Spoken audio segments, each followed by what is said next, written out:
Bismillahirrahmanirrahim. Assalamualaikum warahmatullahi wabarakatuh. Rabbi shrah li sadri wa yassir li amri wahlul 'uqdatam min lisani wa yafqahu qawli. Alhamdulillah wasyukrillah wala haula wala quwata illa billah. Allahumma salli wa sallim ala sayyidina Muhammadin wa ala alihi wa sahbihi ajmain, amma ba'd. Bapak-bapak, anak-anakku sekalian, ibu-ibu, hadirin jamaah Masjid Umar bin Khattab Kampus 2 Universitas Muslim Indonesia yang sama-sama saya muliakan.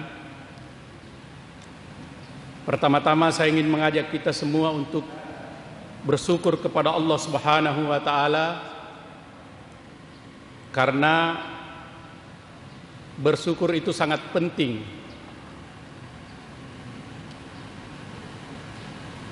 Karena kita tahu sangat sedikit umat Muhammad atau manusia yang hidup di dunia ini yang bersyukur kepadanya. Banyak sekali ayat di dalam Al-Quran mengatakan qalilan ma tashkurun, sangat sedikit bersyukur kepadaku. Karena itu marilah kita menjadi kelompok yang kalil itu, kelompok yang kecil, kelompok yang bersyukur kepada Allah Subhanahu wa taala. Juga saya ingin mengajak kita menjadi orang yang merasa kaya, karena orang yang selalu bersalawat kepada Rasulullah itu sebenarnya hakikatnya adalah orang yang kaya. Karena itu mari kita mengiringkan selawat kepada Nabiullah Muhammad sallallahu alaihi wasallam. Allahumma salli wa sallim ala sayyidina Muhammad ya karim. Pada siang hari ini saya diminta untuk memberikan kultum. Tadi saya pikir-pikir itu karena tadi sementara rapat lalu WA-nya masuk, apa ya temanya. Terus karena ini masih suasana Idul Adha, maka saya mencoba untuk paling tidak merefleksi kita semua, diri kita semua masing-masing, untuk melihat apa sih sebenarnya hakikat dari berkorban itu.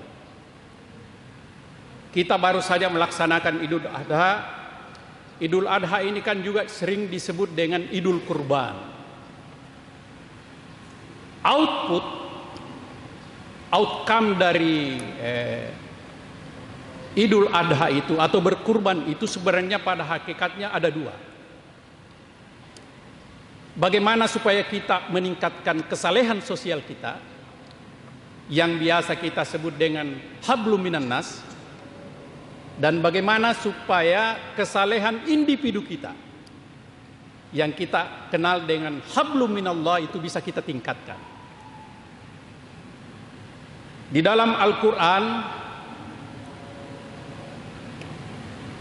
di surah Al-Hajj ayat 37, Allah berfirman, lan yanalullahu luhumuhuma wala dima'uha walaki yanaluhu taqwa minkum. Allah berfirman, pada dasarnya daging kurban yang kita potong itu dan darahnya itu tidak akan sampai kepada Allah Subhanahu wa taala, tidak akan memberikan keridhaan Allah kepada kita, tetapi sampai sebenarnya itu adalah bagaimana kita supaya ketakwaan kita meningkat. Jadi kalau khutbah Jumat selalu kita ajak bertakwa, maka kalau kita berkorban, maka insya Allah derajat ketakwaan kita akan tercapai, paling tidak meningkat. Karena Allah sudah menjanjikan di dalam Al-Quran, dan saya mengajak kita semua untuk berlomba-lomba menjadi orang yang paling mulia di sisi Allah. Inna akramakum indallahi atqakum. Mari kita berlomba-lomba menjadi orang yang paling mulia di sisinya. Karena output dari Idul Adha itu sebenarnya adalah bagaimana meningkatkan ketakwaan kita. Bagaimana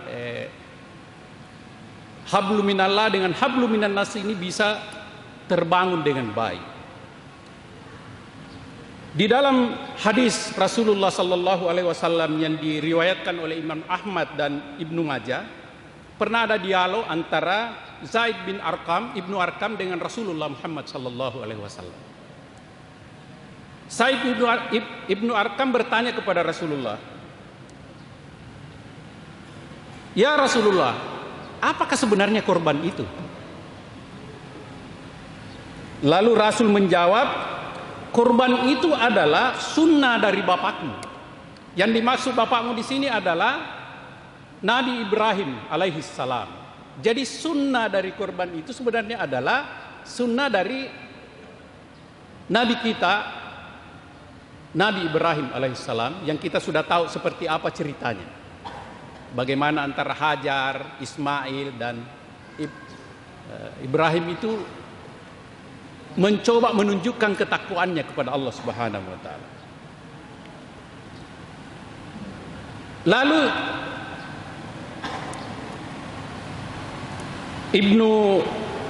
Said Ibnu Arqam bertanya lagi, apa keutamaan dari berkorban itu? Lalu Rasulullah menjawab, setiap helai rambutnya adalah kebaikan.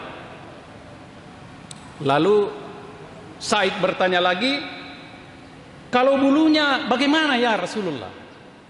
Jadi kalau bulu-bulunya itu yang kita korbankan, lalu Rasulullah menjawab, setiap helai bulunya juga adalah suatu kebaikan. Karena itu, bapak-bapak dan hadirin sekalian berbahagia, kurban sebenarnya itu adalah media pengorbanan dari setiap individu muslim. Insan yang semakin bertakwa. Jadi berkorban itu sebenarnya adalah pengorbanan kita atau pengorbanan setiap muslim untuk menjadi insan yang semakin bertakwa.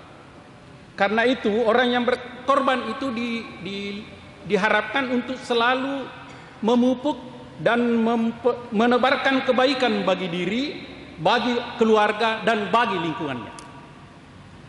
Jadi berkorban itu bagaimana memupuk kita dalam rangka menebarkan kebaikan-kebaikan buat diri kita, buat keluarga kita, dan buat lingkungan kita. Makin kuat hablum minallahnya orang atau kesalehan sosial seseorang, sehingga dia akan bisa semakin saleh kepada Allah Subhanahu wa taala. Jadi berkorban itu mendorong kita untuk menjadi orang yang hubungannya dengan Allah bisa meningkat, sehingga kita bisa menjadi orang yang saleh.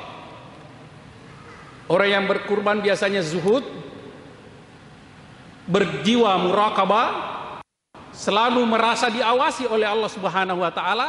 Karena itu orang yang berkorban ini tidak segampang melakukan hal-hal yang kurang berkenan. Dia tidak berani berbuat bulus. Dia tidak suka menyimpang. Dia tidak arogan. Dan dia tidak berani korupsi. Dia tidak berani menyalahgunakan kekuasaan. Dia tidak berani berlaku sewenang-wenang dan berbuat buruk serta nista. Karena dia termasuk orang yang selalu merasa murakabah, diawasi oleh Allah Subhanahu wa taala. Orang yang berkurban dan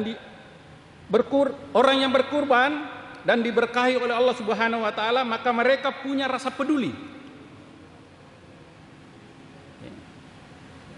Dia suka berbuat kebajikan. Terlebih lagi bagi orang-orang yang membutuhkannya, yaitu yatim, fakir miskin, dan lain sebagainya. Kesalehan sosial insya Allah menjadi berkah buat orang-orang yang ada di sekitarnya. Hablum minan nasnya semakin baik. Orang-orang muslim pasca Idul Adha hendaklah dia gemar menolong, suka berbagi rezeki, Ini semua ada hadisnya. Melapangkan jalan bagi orang-orang yang kesulitan, mengentaskan mereka yang lemah, membela yang tersalimi, suka meminta dan mohon maaf. Dia lebih mementingkan kepentingan orang banyak, dan dia suka berbagi berbagai kegiatan-kegiatan sosial. Sebaliknya, yang kurbannya diterima, maka mereka akan menghindarkan diri dari kerakusan. Dia menghindarkan diri dari merugikan orang lain. Dia tidak menimbulkan kerusakan untuk kehidupan orang lain, seperti korupsi, gratifikasi, eksploitasi alam, monopoli, oligarki, dan segala tindakan-tindakan amoral yang bersifat asosial. Karena itu, mari kita, dan saya mengajak kepada teman-teman semua hadirin, anak-anakku sekalian, marilah kita dengan kesalehan sosial yang kita miliki, kita bisa jauhi kekerasan, kita bisa jauhi permusuhan, kita bisa menjauhi kebencian, dan mari kita saling memaafkan. Inilah yang sempat saya sampaikan. Mohon maaf kalau ada hal-hal yang kurang berkenan. Wallahul muwaffiq ila aqwamit thariq. Wassalamualaikum warahmatullahi wabarakatuh.